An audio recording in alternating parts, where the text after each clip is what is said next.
Perkenalkan, nama saya Olivia Catlina Kobepa dari kelas 12 MIA 2. Di sini saya akan memberikan materi teks kritik dan esai sebagai nilai pengayaan saya. Berikut materinya. Yang pertama, pengertian teks kritik dan esai. Pengertian teks kritik adalah jenis teks yang berisi analisis dan evaluasi terhadap sebuah karya, seperti buku, film, atau karya seni.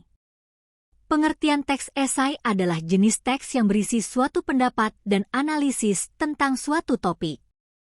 Jenis teks kritik. Ada 4, yaitu kritik judisial, kritik impresionik, kritik impresionistik, dan kritik penghakiman.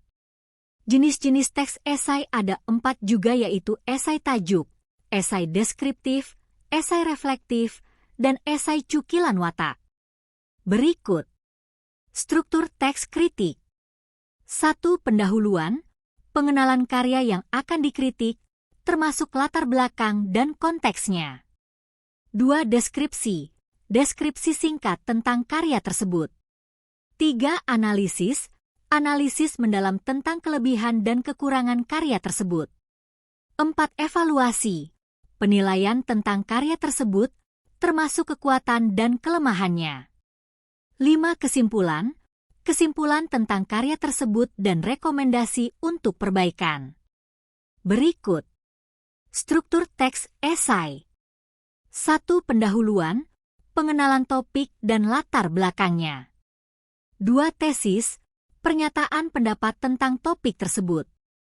3. Argumen, argumen dan contoh untuk mendukung tesis. 4. Analisis, analisis tentang topik tersebut. 5. Kesimpulan, kesimpulan tentang topik tersebut. Berikut kaidah kebahasaan teks kritik. Ada 4, yaitu 1. Kalimat kompleks, kalimat yang memiliki lebih dari 2 struktur dan 2 verba. 2. Konjungsi, kata penghubung yang menghubungkan setiap kata dan struktur. 3. Kata rujukan, sesuatu yang digunakan oleh penulis untuk memperkuat pernyataan dengan tegas. Dikenal juga dengan sebutan referensi. 4. Pilihan kata, pemilihan kata yang sesuai dalam penggunaan sekaligus pembuatan teks tanggapan kritis. Kaidah kebahasaan teks esai 5, yaitu 1. Baku. Struktur yang digunakan sesuai dengan kaidah bahasa Indonesia baku, baik mengenai struktur kalimat maupun kata. Demikian juga, pemilihan kata istilah dan penulisan sesuai dengan Pedoman Umum Ejaan Bahasa Indonesia, PUEBI. 2. Logis. Ide atau pesan yang disampaikan melalui bahasa Indonesia ragam ilmiah dapat diterima akal. 3. Ringkas. Ide dan gagasan diungkapkan dengan kalimat pendek sesuai dengan kebutuhan. Pemakaian kata seperlunya, tidak berlebihan, tetapi isinya bernas. 4. Runtun. Ide diungkapkan secara teratur sesuai urutan dan tingkatannya, baik dalam kalimat maupun dalam paragraf. 5. Denotatif. Kata yang diungkapkan dengan kalimat pendek sesuai kebutuhan. Pemakaian kata seperlunya, tidak berlebihan, tetapi isinya bernasihat. Berikutnya. Contoh teks kritik. Kebangkitan tradisi sastra kaum bersarung.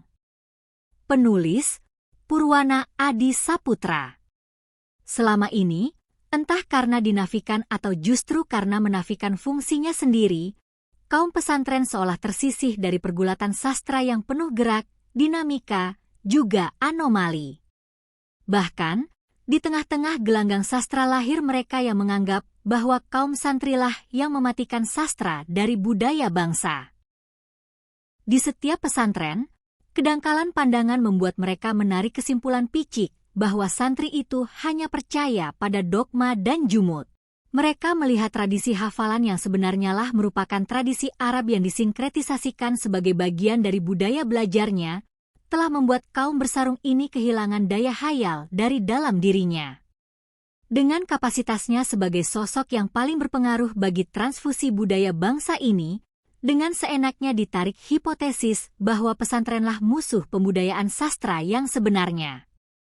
Kaum bersarung adalah kaum intelektualis yang memarjinalkan sisi imaji dari alam pikirnya sendiri. Pesantren adalah tempat yang pas buat mematikan hayal. Pesantren adalah institut tempat para kiai dengan santri. Contoh teks esai. Pemuda agen pembaharuan dalam bingkai politik. Pemuda saat ini seakan begitu antipati dengan politik. Bagaimana tidak? Mindset mereka tentang politik telah sangat negatif, apalagi ditambah dengan pengaruh peran media yang selalu menyajikan praktik-praktik politik dalam negeri yang penuh intrik dan kesan negatif. Hal inilah yang menyebabkan pemuda menjauh dan menarik diri dari ranah politik. Mereka menganggap politik adalah sebuah virus mematikan yang harus dijauhi kapanpun dan dimanapun, membuat pemuda menjadi orang-orang yang anti-politik. Para pemuda anti-politik ini dapat kita lihat jelas ketika pemilihan, baik umum maupun daerah. Banyaknya rakyat yang memilih golput, golongan putih, dan sebagian besarnya adalah dari tokoh pemuda. Itu semua adalah pengertian, jenis-jenis, struktur, kaidah kebahasaan dan contoh dari teks kritik dan teks esai. Sekian dari saya, terima kasih.